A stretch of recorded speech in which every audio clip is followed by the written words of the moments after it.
xisbiga kulmiye maalmaha taariikhda u geli doona ee ay soo xoojiyeen ee ay midoobeen niyu ucid oo ah dad cudud leh aqoon leh bulshadana sumcad weyn iyo haybad ku leh oo xisbiga u soo xoojin kara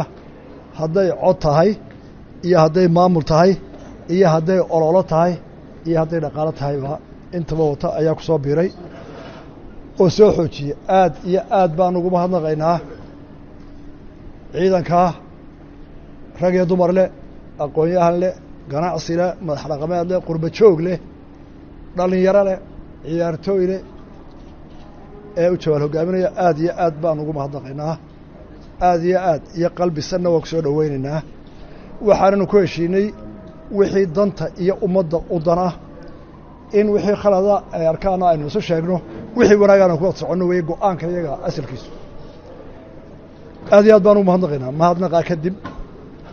maanta dalkeenna waxaa ka jira xaalado abaareed oo aada u culus abaaruhu waxay u baahan yihiin in wax loo taro dadka tabaalaysan ee uma baahna in mikrofoonada laga siyaasadeeyo saddexda xisbi maalmahanba waanu kulmaynay shalay waanu kulannay wixii aanu ku heshiinay baan idiin sheegaya labada xisbi ee mucaaridkii iyagoo dhan wada ah waxay yidhaahdeen waxaanu soo jeedinaynaa inaynu go-aan wada gaadho oo muddo kordhin la sameeyo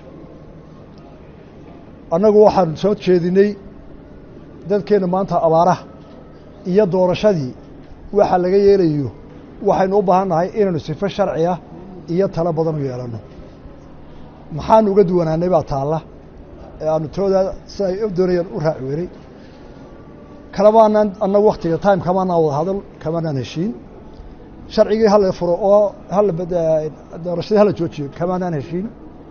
iyagu labadaa go-aan bay wateen muddona way wateen hala joojina wateen anagu dadka maanta abaarahay doorashadu waa arkaynaa xaaladdeeda laakiin sidee loo kala maareeya maarayntoodu waxay u baahan tahay waddo sharciya haddaba mucaaridka iyo xisbulxaakimku way kala duwan yihin dadka waxa doonaya inu bayaamiyo waanu kala duwannahay waxaynu ognahay in hore loo kordhiyey muddo korin 2 sana madaxweynaha iyo xisbulxaakimka waxaynu ognahay inay ka dhacday hawl badan iyo dacwad badan oo mucaaridku aada u qayliyeen ilaa ay gaadheen oy go-aamadii sharci dejinta ee guurtida iyo xukuumaddaba la dhaafay oo maxkamadda sare goysay maalin doorasho la qabanayo cidda eedda sheegtay ee dacwaddaa waxgelisay waxaan xisbiyada mucaaridka ah cidda la xukumay koow waa madaxweynaha iyadoo marka horeba waajibkiisa qaran ay tahay inuu doorashada qabto oo lagu eedeeyey tii horada qaban weyd ayay maxkamad haddana goysay inuu 28 March aanu dhaafin marka anagu waxaanu nahay xisbi iyo xukuumad lagu xukumay inaanay maalintaa dhaafin hadduu madaxweynuhu 28 qaban waayo maxkamad baa la geenaya waayo wuxuu jabinayaa xeerkii maxkamadda sare ku horiyey haddaanu xisbi xaakimkii la xukumaynahayna ma odhan karno maalintaasaha laga yeelo waayo waxaa naga raacaya dembi maxkamadda sare amarkeedii baanu ka hornim iyadoo maxkamaddaa sare nagu taagan tahay oo naan anagu dhaqaajin karin iyagu waa xor waxay doonaan bay dhihi karaan waxse mucaarida xilma saar say doonaan ba iyagu waa udhigi karaan way waa soo jeedintada iyo waxba xilma saara iyada oo xukunkii maxkamaddu halkaa go-an yahay haddana qaran ahaan maanta waxaynu u aragnaa marxaladda taageera doorashada iyo abaaruhu inay maareyn caqliga u baahan tahay madaxweynuhu waa dareensan yahay annagu waan dareensanahay shicibkuna wuu dareensan yahay kulmiye iyo jamaalka imika kulmiye aanu wada mid noqonnay iyo nin kastoo caqloo mas-uulga waa dareensan yahay waxaynu u baahan nahay saynu arrintaa u maaraynaa oo sharcigiina aynu u helna xal aynu wax ku xallino haddii hawsha halkii laga geli lahaa ay noqoto cambayn cid baa dad ka naxaysa cid baan ka naxaynin dee taasi maaha mas-uuliyad siyaasi ah waxaa la siyaasadda mikrofoonka waxaanu leenahay arrinta sidii loo maaraynayo doorashada iyo abaaraha waxaa loo mari doonaa sifaha sharciga ah ma aha xaalad siyaasiyiintu gooyn karayso guurtiidu ma gooyn karto oo kama odhan karto madaxweynuhu kama odhan karo maxkamaddii sare ayaa lagu jaray marka hore inu arrinta meel fog gaadhsiiyo waxaynu u baahan nahay sidee loo bedelaa go-aankii maxkamadda sare in hab sharci loo doono taasina waxay saamaysaa sidii iminka jamaal sheegayey commissionka iyo guurtida madaxweynaha waa ugu dambaysa waayo isagu waa shaksiga qura ee haddii caawa uu maalin dhaafiyo ama uu hala joojiyo ama hala kordhiyo labada mid uu yidhaahdo uu dambi ka raacay maxkamadda sare dambigeeda jeedaysa marka xaaladda inagu taagana way ka duwan tahay markay arrintu ahayd xal siyaasi ah saaxiibadee mucaaradka saa way u garanayaan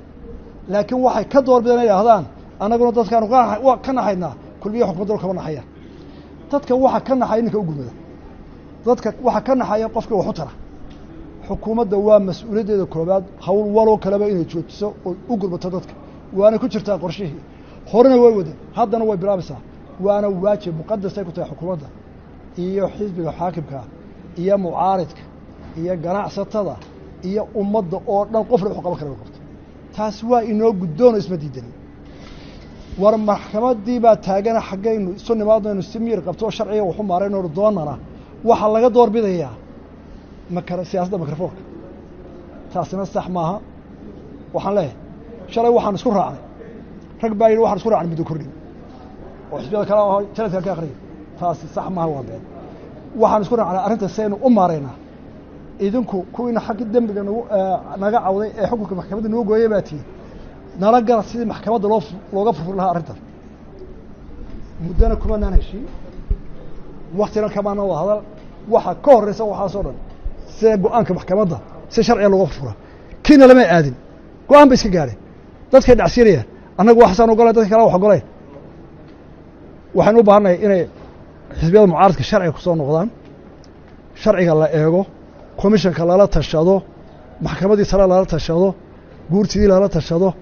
labadan dhibaato sidaynu u maaraynaa dhexdeeda halkaa laga soo saaro laakiin sharciyan madaxweynuhuna maalina ma soo hormarin karo maalina ma damaysiin karo oo go-aankaasaa ku taagan xisbi xaakimka go-aankaasaa ku taagan waxaanu se diyaarunahay xisbi iyo xukuumadda dowladda wixii qarankan u dana iyo sida arrintaa loo maarayn lahaa ee xukunkii iyo sharciyaddana loo dhowri lahaa ayaanu hawsheedii ku maqannahay walaaladayada mucaaridkii yaanay suuqa kolba odhan taasaanu ka goynay sharciga sidii wax loo furfuri lahaa ee miirqaba hanala soo galeen waxaan ugu dambaysiinayaa maanta ma aha xaaladdii aynu tafraaruq iyo mikrofon isaga haysta ka geli lahayn waa maalintii aynu hawsheena la gudoobi lahayn waxaan aad iyo aad uga mahadnaqayaa niyuucid oo hadda nagu soo biray jamaal iyo colkiisa intii la socotay waxay naga qaateen waanadii ahayd ee shalayna aanu annagoo sida xisbiya isla qaadanay waar maanta shirarka iyo dhooltuska xisbiyada aan yarayno inagoo abaartaa ku jira iyo inaan kolba xaflado waaweyn qabana waxaan aad ugu mahadnaqayaa qoladan oo ahayd qoladii xafladda deg dega alahayd oo xaflad weyn oo dhowr kunoo qofa diyaarisay inay nala arkeen oo nala aqoonseen inay dib ugaan iyagu xisbi walbana saasaan ku rajeynaa iyo cid waloo haysa xaflad qabsan lahaydba 14,000 oo doolar xafladda ku baxaysa waa 120 boodood oo biyo ah haddaad $60 u qaybisana imise qoys bay bil quudinaysa inaynu halkaa ka fikiraynu u baahannahay ta doorashada iyo abaaraha saynu u kala dunaa waxaynu dooni doonaa sharci lagu maarayn karo maxkamaddaa sare go-aankeeda mid loo dhan yaho dhan wal oo sharciba laga eega inu u soconna dadkuna waynu wada annaga mas-uuliyaddana saaran iyo mucaaradka say kala yihiin mucaaradka xilkuma saara maxkamaddii ma ay xukumin iyagaa gaal iyo islaamba naga dacweeyey caalamka ayaa nagu soo eedeeyey maxkamadda saraa la geeyey go-aankii ma qaadi karno ma odhan karo anugu sahla yeela imika ilaa maxkamad sarqii loo helo laakiin waxaanu diyaarnaho nu doonayna inaanu maalayno arrintaa inagoo qaran ah oon qaramada dhexyeelin